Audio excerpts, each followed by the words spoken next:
Naturally associate grief with the loss of a person, someone we love dearly. However, grief isn't limited to that kind of loss. It's also about the changes we never wanted in our lives. So think back for a moment. Have you ever experienced the loss of a cherished possession, perhaps something that held deep sentimental value? Or have you felt that deep sadness when a natural disaster or traumatic event suddenly upended your world? Now, these types of losses can be just as overwhelming because they strike at the very core of who we are, disrupting our routines, altering the comfort of our homes, and challenging our sense of identity. And when these losses are less visible than the loss of a loved one, it's easy for our feelings to be overlooked or even invalidated and leaving us feeling isolated in our own pain. So today, I want to honor every layer of your grief. Whether your loss is overt or hidden deep within your daily life, know that your experience is real and your emotions are valid. And as we continue, I'd like to introduce a powerful tool to help you start processing these hidden losses. And it's called the mapping of your losses exercise.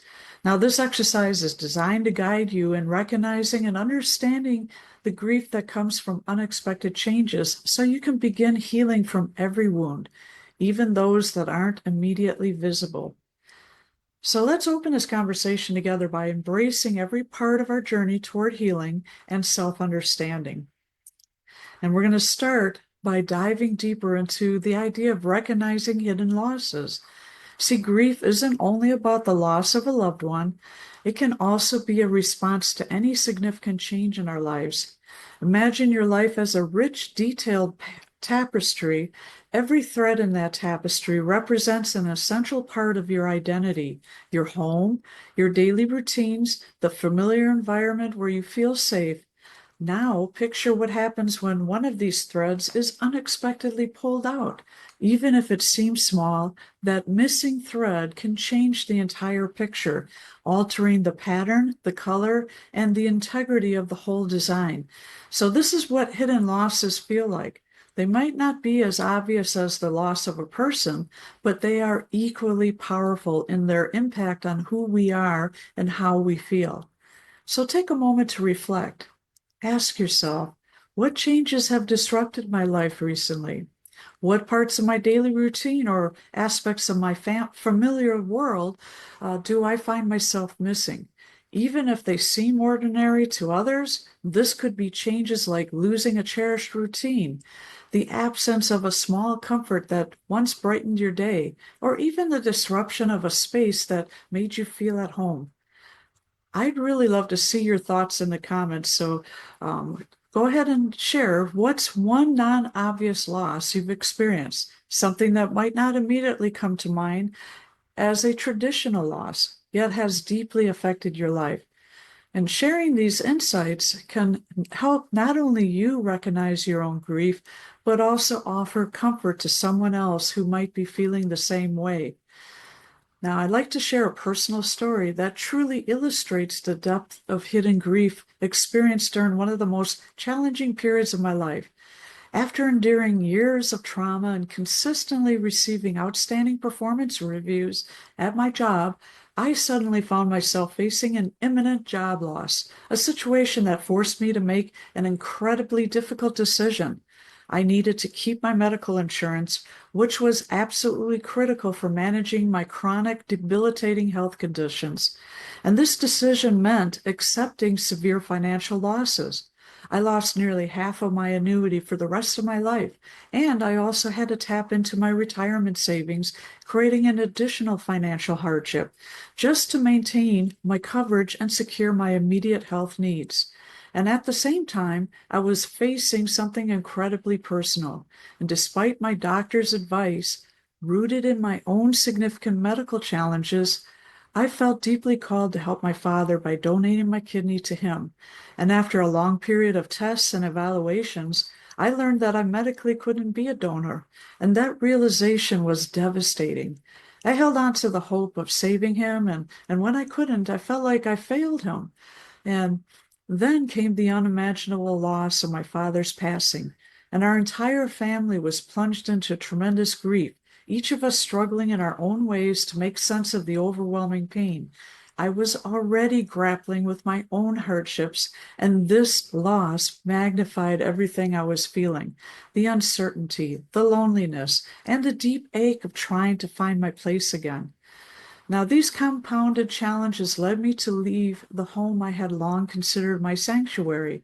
And it wasn't just a physical space, it was a repository of memories filled with laughter, quiet mornings that held the promise of hope, and everyday routines that wove together the very fabric of my identity.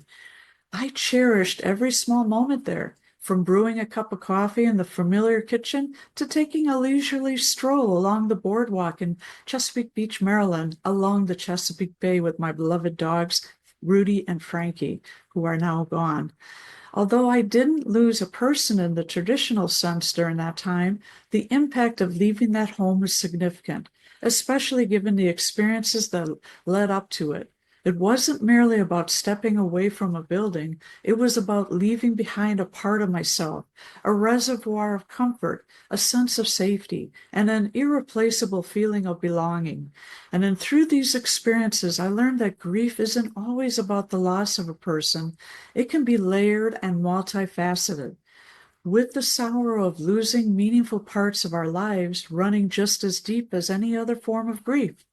Every change, every departure from what we once knew as home carries its own weight in our hearts.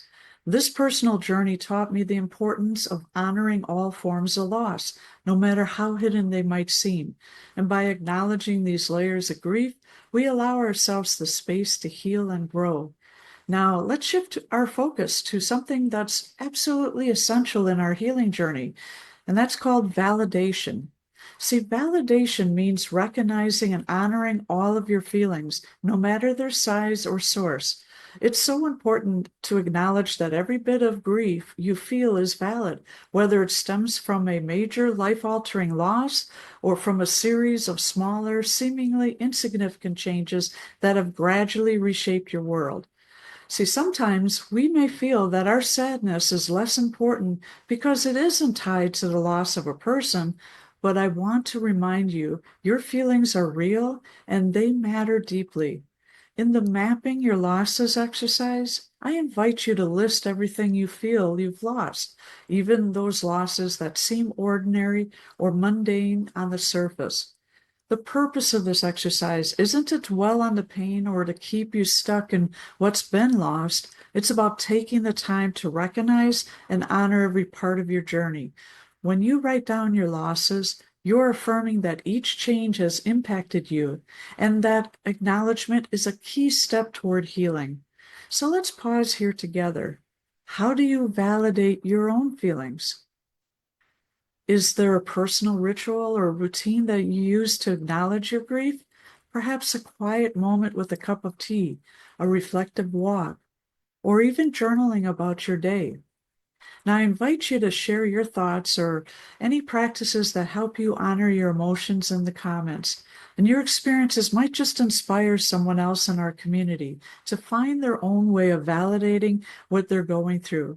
So let's take a moment to engage in a simple exercise together, a practice designed to help you connect with your feelings on a deeper level.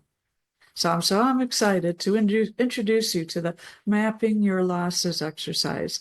And if you have a pen and paper handy, please grab them now so that you can follow along with these prompts.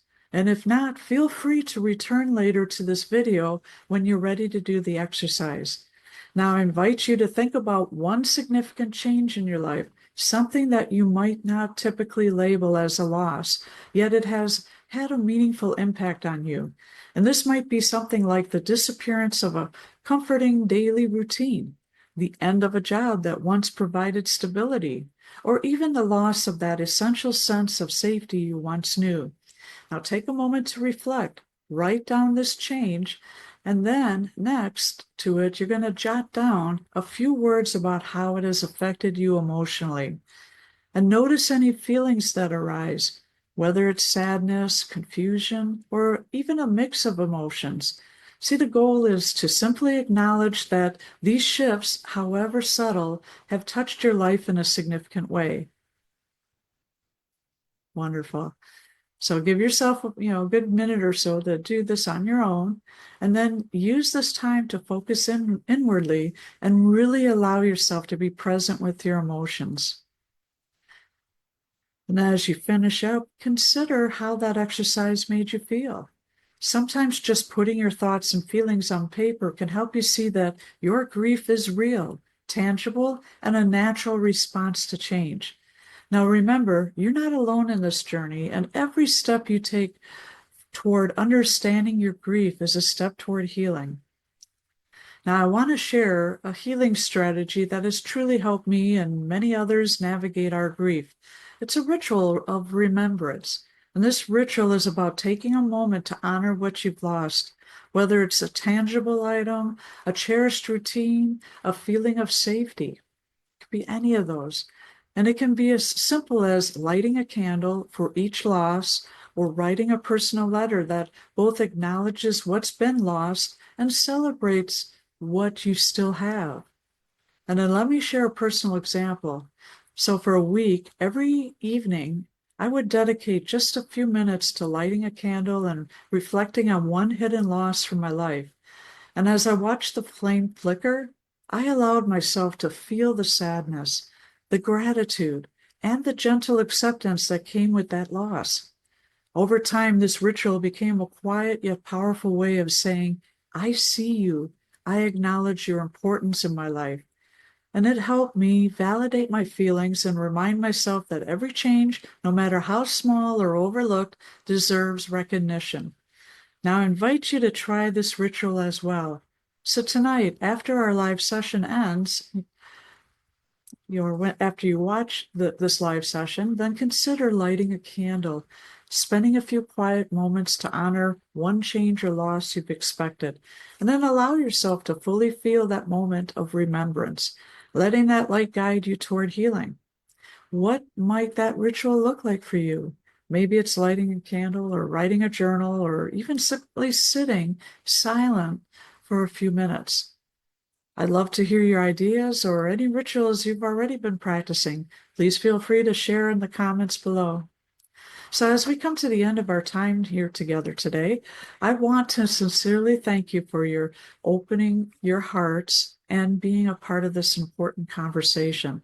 I understand that grief beyond the loss of life is a complex and deeply personal journey. And whether you're mourning a significant change, a hidden loss, or simply adjusting to unexpected shifts in your life, every bit of your experience matters. And by acknowledging these hidden losses, validating your feelings, and embracing small rituals of remembrance, you are taking vital steps toward healing and reclaiming your inner strength. I encourage you to share any questions you have or experiences you'd like to discuss in the comments, and I'll be returning later to respond to your comments and continue our dialogue, so please feel free to speak up. And for those interested in exploring these ideas even further, I have an additional resource available that can guide you through more exercises and reflections. So be sure to check out the link in the description in my comments below. I want to thank you again for joining me today, and please take care, honor your unique journey, and remember that you are not alone in this process. I look forward to connecting with you again soon. Until next time, keep nurturing your heart and stay gentle with yourself.